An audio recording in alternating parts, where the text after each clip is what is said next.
अस्सलाम वालेकुम everyone.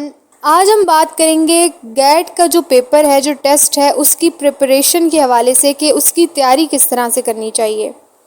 Recently जो एग्ज़ाम कंडक्ट हुआ है 24 जुलाई 2022 में, उसमें मैं ख़ुद अपेयर हुई हूँ और मैंने अल्हम्दुलिल्लाह 76% मार्क्स जो हैं वो ऑब्टेन किए हैं।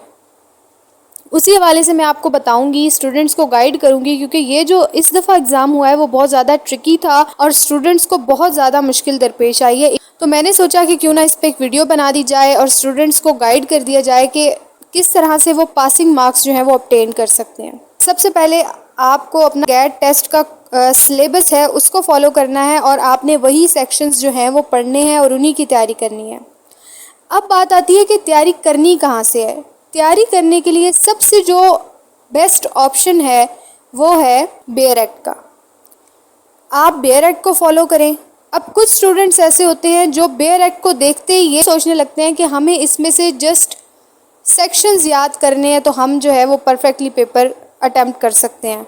ऐसा कुछ नहीं है। आपने सेक्शंस के रट्टे लगाने के बजाय आपने थ्योरी को पढ़ना है कि उस सेक्शन के अंदर बात लिखी क्या गई है, वो आपको बताना क्या चाह रहा है। क्योंकि जो अभी रिसेंटली जो एग्ज़ाम कंडक्ट हुआ है 24 जुलाई को, वो टोटली थ्योरी बेस्ड था। उसमें बहुत सारे क्वेश्चंस जो हैं वो थ्योरी के पूछे गए थे और सेक्शंस बहुत कम थे। अब दूसरा सवाल ये उठता है कि तैयारी शुरू किस सब्जेक्ट से करनी है। अगर हम लॉ गेट के सिलेबस को फॉलो करें तो उसमें सीपीसी और क्यूएसओ में से 20 मार्क्स का पेपर जो है वो बनाया गया है, यानी कि 40 मार्क्स का ये पेपर हो गया और 20 नंबर का पेपर जो है वो सीआरपीसी और पीपीसी में से 10-10 नंबर का पोर्शन बना के उन्होंने ऐड किया हुआ है। तो 60 मार्क्स तो हो गए ये। अब लीगल एथिक्स की बात करें तो वो 10 नंबर का पेपर है। 70 नंबर का पेपर हमारा इन 4 सब्जेक्ट में से कवर हो जाता है। बाकी रह गया 30 नंबर का पेपर, जिसमें से 5 नंबर का पेपर कॉन्स्टिट्यूशनल हिस्ट्री में से है और 10 नंबर का जो है वो कॉन्स्टिट्यूशन ऑफ 1973 में से है। यानी कि 15 नंबर का पेपर जो है वो कॉन्स्टिट्यूशन में से आ जाता है और नेक्स्ट जो है 10 नंबर का पेपर ज्यूरिस्प्रूडेंस में से है और 5 नंबर का पेपर इंटरनेशनल लॉ में से है। तो अब आपने वही सीक्वेंस मेंटेन रखना है जिस तरह से मैंने आपको बताया कि जो सब्जेक्ट हमें ज़्यादा मार्क्स दे रहा है हमने वहाँ से स्टार्ट लेना है। यानी कि पहले हमने सीपीसी और क्यूएसओ को कवर करना है और फिर हमने लीगल एथिक्स को कवर करना है, क्योंकि उसका कोर्स कम है और मार्क्स 10 हैं उसके।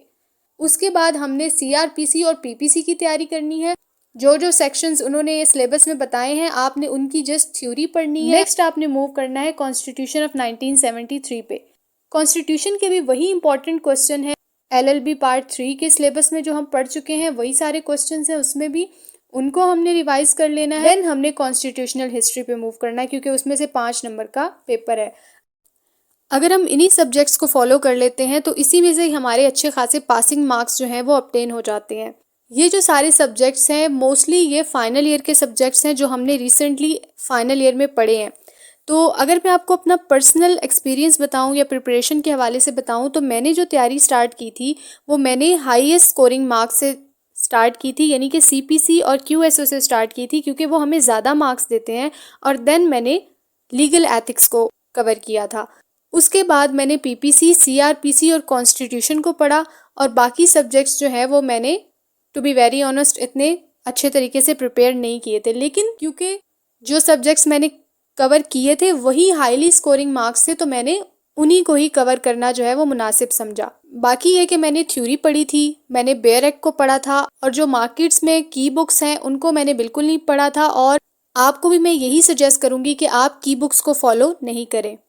उसके अलावा एचईसी ने जो हमें सिलेबस दिया है मैंने उसको फॉलो किया था, उसके अकॉर्डिंग तैयारी की थी, वही चैप्टर, वही सेक्शंस, वही आर्टिकल्स पढ़े थे, उसके अलावा और कुछ नहीं पढ़ा, उन्हीं को ही मैंने तैयार किया था और सेक्शंस के रट्टे मैंने नहीं लगाए।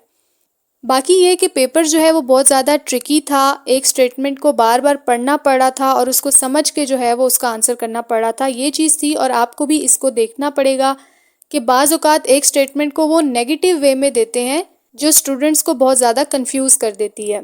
उम्मीद है आज की वीडियो से आपको कुछ ना कुछ ज़रूर फ़ायदा हुआ होगा। अगर आपको वीडियो अच्छी लगी तो इसको लाइक करें, शेयर करें और चैनल को सब्सक्राइब करें। दोबारा मिलते हैं किसी नई इन्फॉर्मेटिव वीडियो के साथ, तब तक के लिए अल्लाह हाफिज़।